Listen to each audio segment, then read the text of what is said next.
Hello, guys. Time for another episode of Maybe I'm Rambling. Today, we're going to talk about forgotten Cyprus hero who eradicated Oz malaria. Because let's face it, sometimes we all need some good news every now and then. Am I right? They called him the Great Liberator. His name was Muhammad Aziz, and he was behind one of Cyprus's most important achievements of the last century. And yet, no one apart from a handful of Cypriots have heard of him. Aziz was a Turkish Cypriot health official who ensured that Cyprus became the first malaria country in the world to completely eradicate the disease.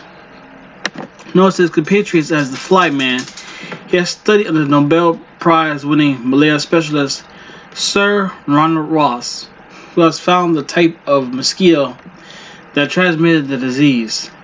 I came across Aziz's story accidentally in the course of researching a book about British colonial Cyprus. By 1936, Cyprus, then a British colony, was known as one of the world's most malarial countries, with around 18,000 cases every year. The disease was particularly devastating for children. One elderly man, recalling his childhood, explained that an awful lot of youngsters never made it. Others were not fit to do a day's work after contracting the disease. Military started campaign against malaria.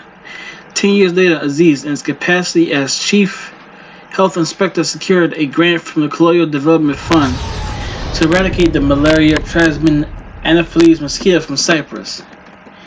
He planned his campaign along military lines, dividing the entire island up into 500 grids, each of which could be covered by one man over 12 days. His team worked their way systematically to the grid plan, meter by painstaking meter, bombarding all sources of standing water, including drinking wells, with DDT. Aziz's team pioneered a technique to minimize its use, pouring a thin petroleum film on the water surfaces to prevent mosquito larvae from hatching. According to the Cyprus Review of June 1948, every pool and stream and area of waterlogged ground was sprayed with insecticide. Even the hoof prints of animals were treated. Aziz's men waded into marshes and were lowered into caves by ropes. Tested areas were checked weekly for evidence of mosquito larvae and, if necessary, sprayed again. While the campaign lasted, all traffic moving from unclean to clean areas had to be sprayed. Now, what is malaria? Malaria is a preventable, curable disease caused by Plasmodium parasites, spread to people by the bites of female mosquitoes in search of a blood meal. Once affected, people become very sick. The parasites infect cells in the liver and red blood cells. Eventually, the disease affects the whole body, including the brain, and can be fatal.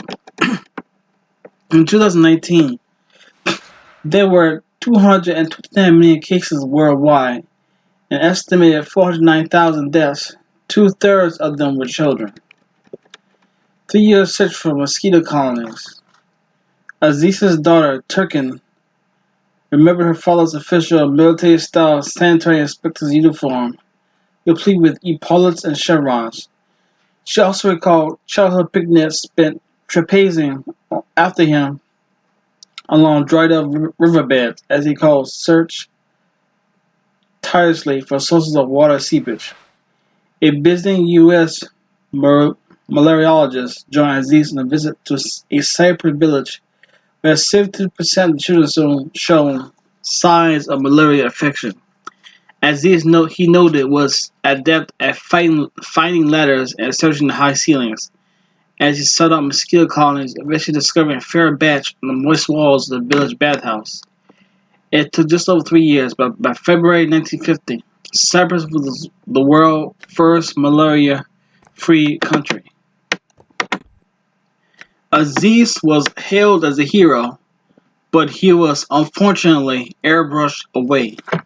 Aziz himself was hailed by the London News Chronicle as the Great Liberator, while his Greek and Turkish Cypriot colleagues were described as frontline fighters in the anti-malaria battle.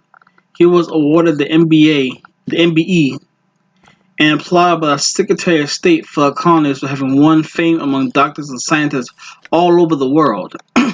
Once his mission to eradicate malaria was complete, Aziz continued his task as Chief Health Inspector, running numerous health education campaigns on infectious diseases such as typhoid, and tuberculosis, and lecturing at universities across the Eastern Mediterranean. But success did not secure him enduring fame.